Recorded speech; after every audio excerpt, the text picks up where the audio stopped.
So, hello friends, this is Gaurav and you all are welcome in your own YouTube channel GK Classes for Preparation। दोस्तों जैसा कि हम लोगों की जो है सामाजिक विज्ञान में जो है इतिहास का हम लोग चैप्टर कवर करा रहे हैं 6th क्लास का। आज की जो जो क्लास होने वाली है वो काफ़ी खास होने वाली है क्योंकि जो आज का जो चैप्टर हम लोग कवर कराएंगे वो है आरंभिक नगर। अच्छा, आरंभिक नगरों में क्या कौन से ऐसे नगर थे, कौन से ऐसी चीज़ें थी जो हमको जो मिली, जो पुरातत्वविदों ने जो ढूंढी वो चीज़ें। और कहने का मतलब है कि वो जो आरंभिक नगर जो थे उनकी खासियत क्या थी, उनका जो बनावट थी वो कैसी थी, किस तरीके के लोग हुआ करते थे, किस तरीके की चीज़ें उस टाइम विकसित थी। और आजकल आज की जो हम जो नगर जो नियोजन है, जो नगर नियोजन उस टाइम का कैसा नगर नियोजन हुआ करता था। और ये नगर जो थे आज से लगभग 4700 वर्ष पूर्व के जो जो नगर थे वो नगर थे। और जिसकी आप कह सकते हो कि जिसको हम हड़प्पा के नाम से जानते हैं।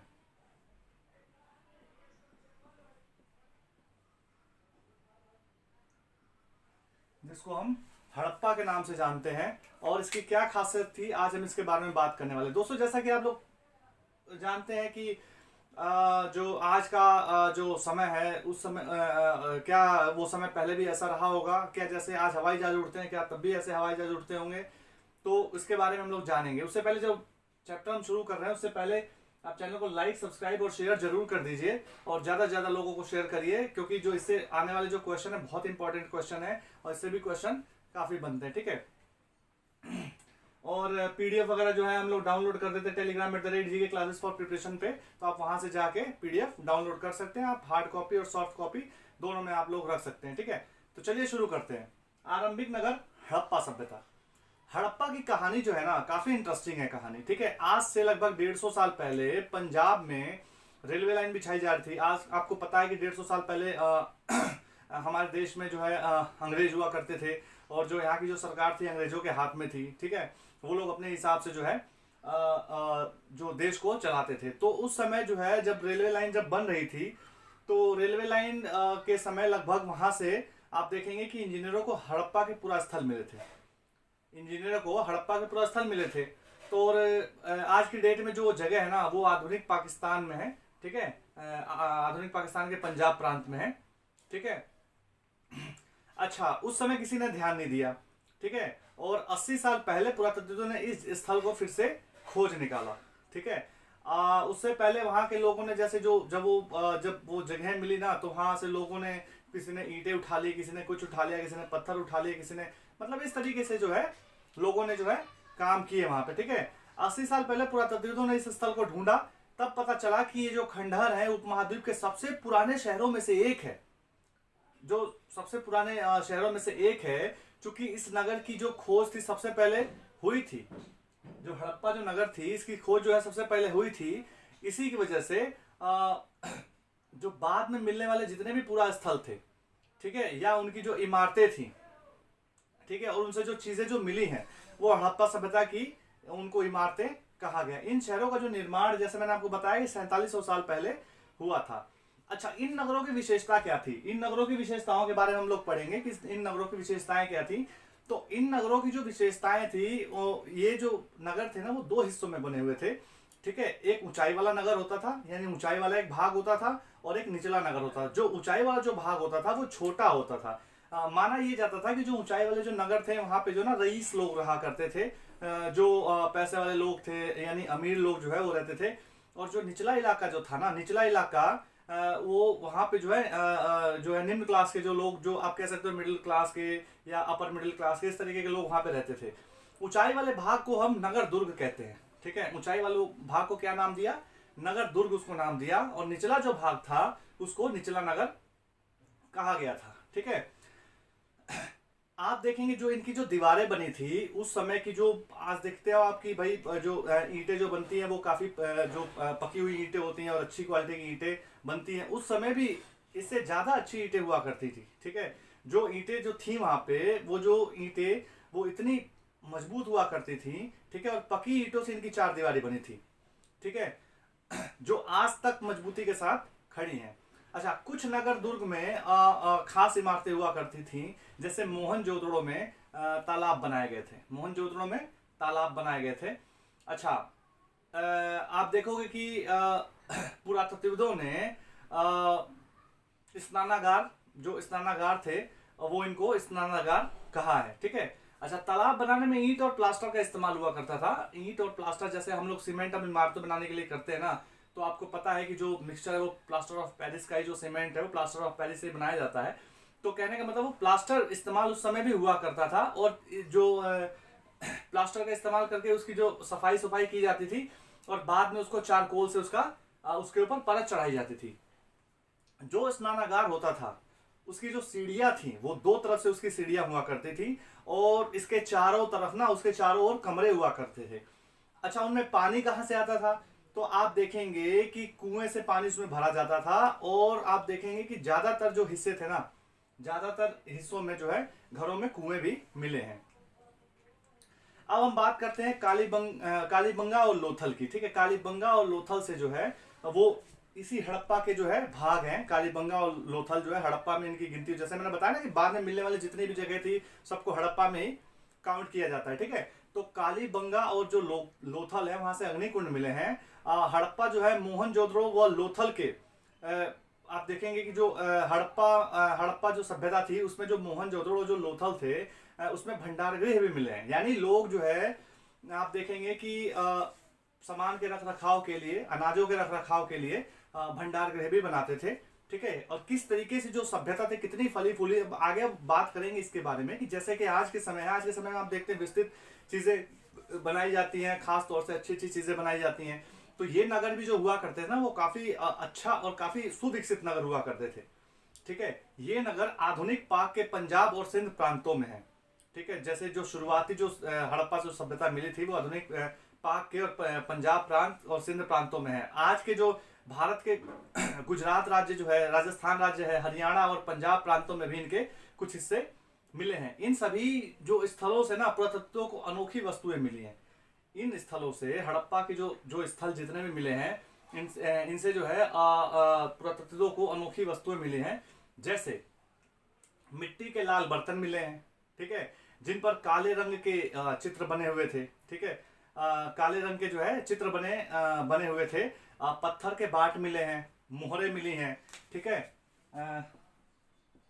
बाट मिले हैं, मोहरे मिली हैं।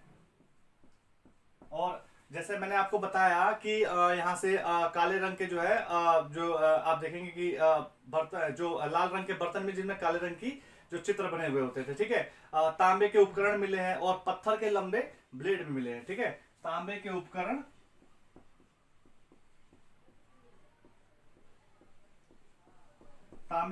और पत्थर के लंबे ब्लेड भी मिले हैं। अच्छा, अब बात करते हैं इनका नगर नियोजन कैसा था, ठीक है। हमने भवनों के बारे में तो बात की, ठीक है। अब भवनों के बारे में, जैसे जो घर होते थे आमतौर पर 1-2 मंजिला हुआ करते थे घर, ठीक है। और घर के आंगन के जो चारों तरफ जो कमरे बने हुए थे, ठीक है। आप देखेंगे कि हर घर में अलग जो है स्नानागार हुआ करता था, और कुछ में जो है कुएं भी हुआ करते थे, ठीक है। कई नगरों में ढके नाले थे, जो कई नगर थे ना उनमें ढके हुए नाले थे। और जो नालियां जो थी ना, नालियों में जो है हल्की जो ढलान हुआ करती थी, जैसे पानी एक जगह से दूसरी जगह जो है रिस के निकल जाए, ठीक है। घरों की नालियों को सड़कों की नालियों से जोड़ा गया था। जो घरों की जो नालियां थी उनको सड़कों की नालियों से जोड़ा गया था, ठीक है। और आप देखेंगे कि बाद में जो बड़े नाले, वो जो नालियां थी ना वो बड़े नालों में जाकर मिल जाती थी। अच्छा, उनमें आज के समय के जैसे ना वहाँ पे मेन होल भी नालियों में बने हुए थे, जैसे चैम्बर टाइप जिसको हम बोलते हैं कि जो घरों से जो पानी निकलेगा वो किसी पाइप के थ्रू जाके चैम्बर में गिरेगा। इस तरीके से मेन होल भी बने होते थे, और सफाई के लिए भी मेन होल का जो है इस्तेमाल किया जाता है, ठीक है। अच्छा, वहाँ के लोगों का नगरीय जीवन कैसा था, ठीक है। नगरीय जीवन यानी नगर में रहने वाले लोग क्या करते थे। आप देखेंगे कि जो शासक थे ना, शासक जो है नगरों की योजना बनाते थे। जो शासक होते थे वो नगरों की योजना बनाते थे। वहां पे बाजार होते थे, बाजारों में काफी हलचल या चहल पहल होती थी। अच्छा, लिपिक थे जो मोहरों पर जो है मोहरों पर लिखाई करते थे, लिखाई करने का काम करते थे। यहाँ शिल्पकार स्त्री और पुरुष भी हो सकते थे, क्योंकि अलग अलग जो है ना वो चीजें बनाते थे। लोग लंबी यात्राएं, जैसे हम लोग आज यात्राएं करते हैं उस तरीके से लोग लंबी यात्राएं भी करते थे। आप देखेंगे कि वह उपयोगी वस्तुएं लाते थे और मिट्टी से बने खिलौने वगैरह भी वहां पे मिले हैं। अच्छा, इसके बाद जो है हम बात करेंगे नगर और जो है शिल्प के बारे में, ठीक है। जो वहाँ का जो नगर था और उसके जो उसमें जो शिल्प थे, शिल्प किस तरीके से, तो हड़प्पा नगरों से पुरातत्वों को अधिकतर पत्थर, शंख, तांबे, कांसे और सोने चांदी की धातुएं मिली हैं, ठीक है। तांबे व कांसे से औजार, हथियार, गहने, बर्तन बनाए जाते थे, ठीक है। तथा सोने और चांदी से गहने और बर्तन बनाए जाते थे। यानी तांबे और कांसे से औजार, हथियार, गहने और बर्तन बनाए जाते थे और सोने और चांदी से गहने और बर्तन बनते थे। यहाँ पर आप देखेंगे कि यहाँ जो आकर्षक वस्तुएं भी मिली हैं, ठीक है। आकर्षक वस्तु में जो से मन के बाट, फलक मिले हैं, ठीक है। इस तरीके की चीजें मिली हैं। ये लोग जो थे ना वो आयताकार जो थी, आप देखेंगे कि आयताकार पत्थर की मोहरें वहां से मिली हैं। आयताकार लगभग चौकोर पत्थर की मोहरें मिली हैं और इन पर जो है जानवरों के चित्र बने हुए मिले हैं। यानी आप देखते हैं कि अभी जो हमारा जो भारत में जो सिक्का चलता है उस पर आप देखेंगे कि अशोक स्तंभ से जो लिया गया जो शेर का जो चिन्ह है ना वो उस पर इस्तेमाल होता है, ठीक है। तो इसी तरीके से जो है आप देखेंगे उसकी पहचान के लिए आप देखेंगे कि जो है वहां से जानवरों के चित्र जो है उनके मोहरों पे हुआ करते थे। जो हड़प्पा के जो वासी थे हड़प्पा के जो निवासी थे आप कहेंगे, तो काले रंग के डिजाइन किए हुए खूबसूरत लाल मिट्टी के बर्तन बनाते थे। जैसे मैंने आपको पहले बताया है कि जो बर्तन होते थे वो लाल काले रंग के डिजाइन किए हुए होते थे और वो बर्तन होते थे लाल मिट्टी के बर्तन, ठीक है। अच्छा, देखेंगे आपकी लगभग 7000 वर्ष पहले मेहरगढ़ में कपास की खेती होती थी। लगभग 7000 वर्ष पहले मेहरगढ़ में कपास की खेती होती थी। अच्छा, मोहनजोदड़ो से जो कपड़े के जो अवशेष जो मिले हैं वो, और आप देखोगे कि जो कपड़ों के जो अवशेष मिले वो चांदी का एक फूलदान था, चांदी का फूलदान और उसका जो ढक्कन था और कुछ तांबे की वस्तुएं थी उनसे चिपके हुए मिले हैं, ठीक है। यानी जो कपास से जो बने हुए जो कपड़े थे और कपड़े के जो अवशेष हैं वो कहां से मिले हमें, तो वो जो है मिले हमें आप देखेंगे कि जो वहां पे जो वो लोग जो बर्तन जो इस्तेमाल, जैसे फूलदान हो गया, ढक्कन उसके साथ था और वस्तु जैसे तांबे की जो वस्तुएं थी उनसे चिपके हुए जो है मिले हैं, ठीक है। अच्छा, पकी मिट्टी तथा फेंस से बनी तकलियां सूत कताई का संकेत देती हैं। यानी आप देखेंगे जो फेंस पकी मिट्टी और फेंस से बनी जो तकलियां हैं वो सूत की कताई का संकेत, जिससे ये पता चलता है कि वहां के लोग किस तरीके से कताई करते थे और किस तरीके से वो कपड़े बनाते थे। कुछ जो चीजें हैं जो आप देखेंगे कि हर जगह कुछ ना कुछ कोई ना कोई विशेषज्ञ होता है जिसका काम में वो माहिर होता है। तो इसी तरीके से वहां पे भी कुछ विशेषज्ञ होते थे जिनका काम क्या होता था, जिनका काम होता था पत्थर तराशना, जो है मनकों को चमकाना, मुहरों पर पच्चीकारी करना इत्यादि इस तरीके के उनके काम हुआ करते थे। अच्छा, अब हम बात करने वाले हैं कच्चे माल के बारे में, इसकी बात करने वाले हैं। कच्चा माल,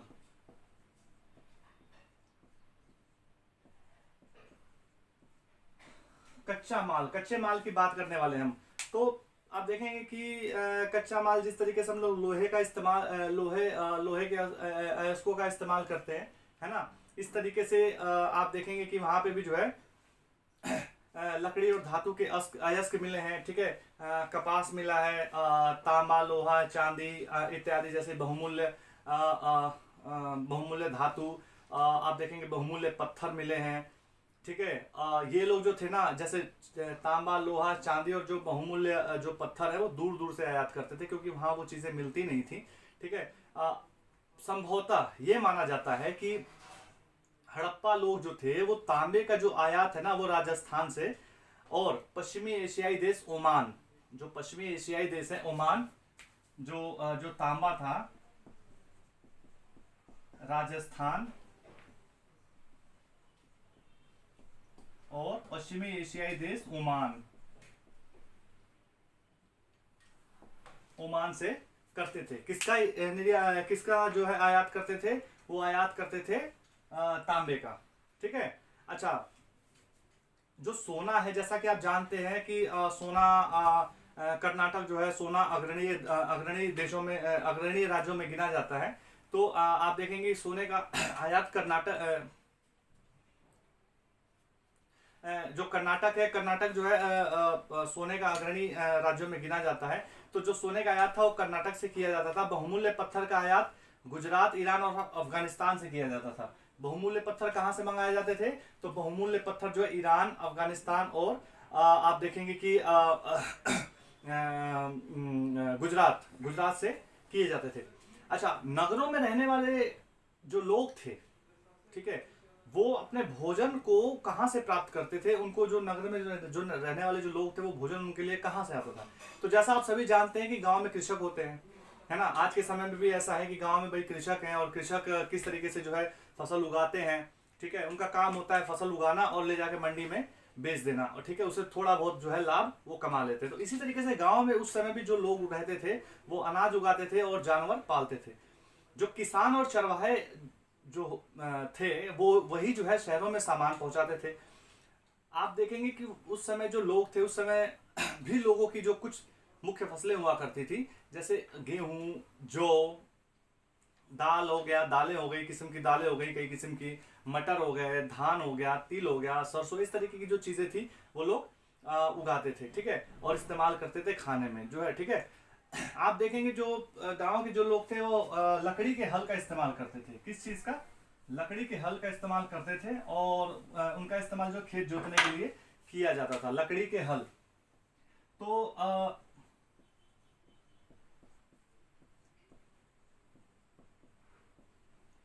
अच्छा, लकड़ी के हल तो ठीक है, तो लकड़ी अभी तक तो बची थी नहीं, तो हमें कैसे पता चला कि वो लोग लकड़ी के हल का इस्तेमाल करते थे? भाई लकड़ी तो खत्म हो गई होगी ना, इतने लंबे टाइम तक तो नहीं रह सकती, तो इसलिए लकड़ी खत्म हो गई थी। खत्म हो गई तो हमें पता चलता है जो मिट्टी के जो खिलौने मिले ना वो हल के रूप में मिले हैं। हल जैसे हम मानते हैं ना बच्चों के लिए जो खिलौने बनाए जाते हैं, तो लकड़ी के जो मिट्टी के जो खिलौने मिले हैं वो हल के आकार में मिले। तो उससे ये पता चलता है कि वो लोग जो है लकड़ी के हल का इस्तेमाल करते थे।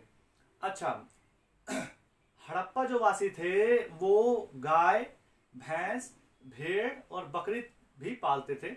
ठीक है, आप देखेंगे कि धोलावीरा और लोथल का जो इलाका है ना वो जैसे जो गुजरात में है, धोलावीरा और लोथल का इलाका है, वहां पे भी जो नगर बसे हुए थे। ठीक है, जो धोलावीरा और लोथल है गुजरात में पड़ता है, और वहां पे भी जो नगर बसे हुए थे। और जो जो लोथल था,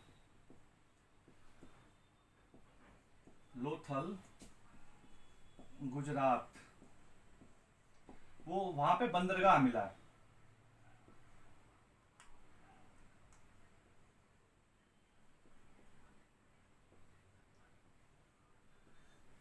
वहां पे बंदरगाह मिला है।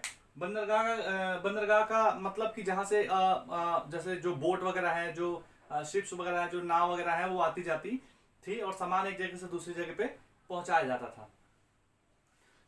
इतना हमने जान लिया। तो अब हड़प्पा के बारे में हम लोग ये जानते हैं कि इतनी सारी चीजें हमने जान ली। जब इतना विकसित जो था ये हड़प्पा इतना विकसित कह सकते हो कि इतनी विकसित सभ्यता थी, तो अचानक ये गायब कैसे हो गई? ठीक है, अचानक गायब कैसे हो गई, उसका क्या कारण रहा होगा? तो पुरातत्वों के हिसाब से ये लगभग 3900 वर्ष पहले एक इसमें बदलाव देखने को मिला। ठीक है, और अचानक लोग जो है नगर जो थे ना वो छोड़ छोड़ के जाने लगे।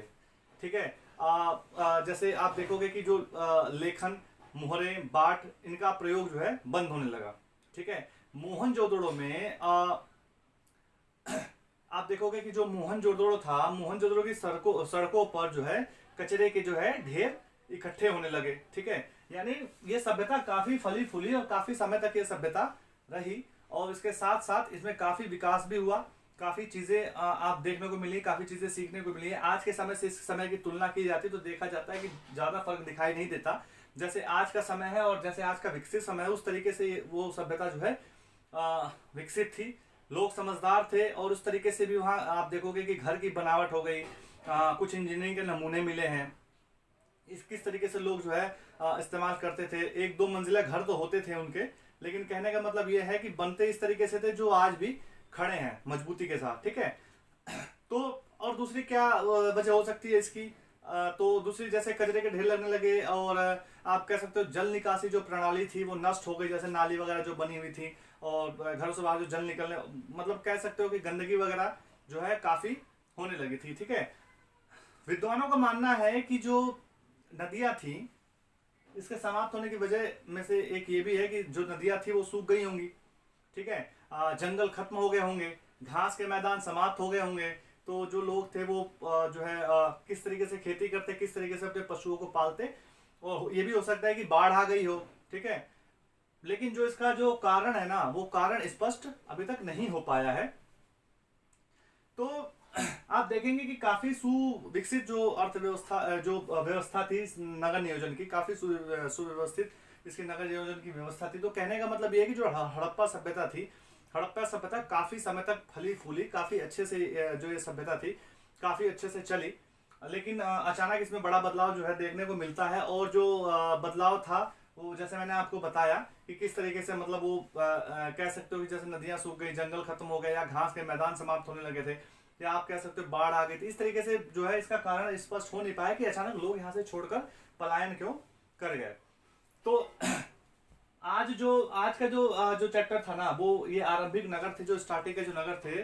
अब जो आने वाले समय में जो है ना, हम जो पढ़ेंगे वो नए नगरों के बारे में पढ़ेंगे, जिनका विकास इसके 1400 साल के बाद हुआ, यानी 1400 साल के बाद के जो बाद के बाद 1400 साल के बाद जो नगरों का विकास हुआ उसके बारे में हम लोग पढ़ेंगे, ठीक है। तो इसमें जो है आरंभिक नगरों में हड़प्पा के बारे में हमने जाना, इसकी जो है आप देखेंगे कि जो इसकी जो किस तरीके से इसकी खोज हुई, इन नगरों की विशेषताएं क्या थी, ठीक है। कालीबंगन और लोथल किस तरीके से वहां पे अग्निकुंड मिले, ठीक है। और भवन, नाले और आप देखेंगे सड़कें किस तरीके से थी, उनका नगरीय जीवन कैसा था, नगर में किस तरीके से शिल्पकारी वगैरह होती थी, किस तरीके से लोग खास जो चीजें थी वो करते थे।